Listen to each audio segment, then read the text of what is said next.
இல்லை, எனக்கு டிவிக்கே தான் ஜெயிப்பாங்கன்னு விருப்பப்படுறேன். ஆனால் அதான் லீட் இருக்குது. எனக்கு இளைஞர்கள் கொஞ்சம் அதிகமாக சப்போர்ட் பண்ணுற மாதிரி இருக்குது. ஸோ அது கெஸ்ஸிங் தான், ஆனால் கன்ஃபார்மாக தெரில. நான் ரிசல்ட்டில் தான் தெரியும் யாரு ஜெயிப்பாங்க அப்படின்னு நினைக்கிறீங்க? என்னோட ஆசை டிஎம்கே வரணும். ஏன் டிஎம்கே காரணம்? நிறைய இன்ஃப்ராஸ்ட்ரக்சர் மூலிமா நல்லா கொண்டு வந்துட்டாங்க. இன்னொரு 5 வருஷம் வந்தால் நல்லா பில்ட் ஆகும். எனக்கு அது வேணும். ஏன்னா எஜுகேஷன் படி பார்த்தா நிறைய விஷயம் நம்ம டாப்பில் இருக்கோம் எல்லா இதுலையுமே.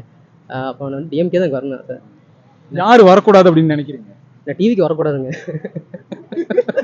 ஓப்பனாக சொல்லிட்டு டிவிக்கு வரக்கூடாது. இல்லை, பார்த்தா உண்மைதாங்க. ஒரு நாலேஜ் இல்லை, ஃபர்ஸ்ட் ஆஃப் ஆல் கொள்கையிலே இல்லை.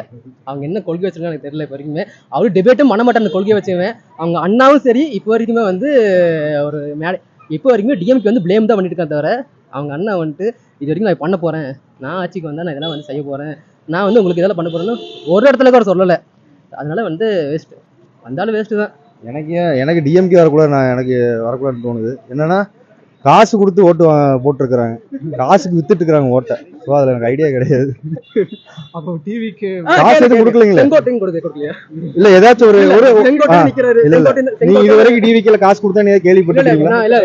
எனக்கு உண்மையாலுமே அதை பத்தி ஐடியா இல்ல. மக்கள்கிட்ட கேட்கறேன். இப்போ டிவிக்குள்ள இருக்கிறவங்க வந்து 234, அதுல வந்து 90 பேர் வெளியே ஏடிஎம்கே கட்சி, அப்புறம் இவங்க என்ன அமமுக கட்சி, தினங்க கட்சி, அதுல வந்தவங்க தான். அவங்க சொந்த கட்சியா இருந்தா இவங்க சொல்ற மாதிரி காசு கொடுத்ததுக்குல்ல நேர்மை புது ஆளுங்க அப்படி சொல்லலாம். இருக்கிறது எல்லாருமே எனக்கு தெரிஞ்சு ஏடிஎம்காரங்க பாதியில தான். இதுல அப்புறம் நியாயம் பேசுறது. அப்ப டிஎம்கேல இந்த டைம் காசு யாரும் கொடுக்கல மச்சி. அதெல்லாம் உண்மையை சொல்லு மச்சி. நீ வாங்கியே இல்லையா? பேசக்கூடாது. அதேதான். அவங்களுக்கு ஓட்டு காசு கொடுக்காம எந்த கட்சி வருதோ அந்த கட்சிக்கு நான் சப்போர்ட் பண்றேன். அது என்டிகே இருந்தாலும் சரி, டிவிகே இருந்தாலும் சரி. ஆனா என்னோட விருப்பம்னா டிவிகே. அவங்க ஜெயிச்சா ஏதாவது மாற்றங்கள் கொண்டு வருவாங்க. மே 4 அவங்க ஜெயிச்சா அதுக்கப்புறம் நம்ம பார்க்கலாம். வேற எதுவும் சொல்ல மாட்டாங்க.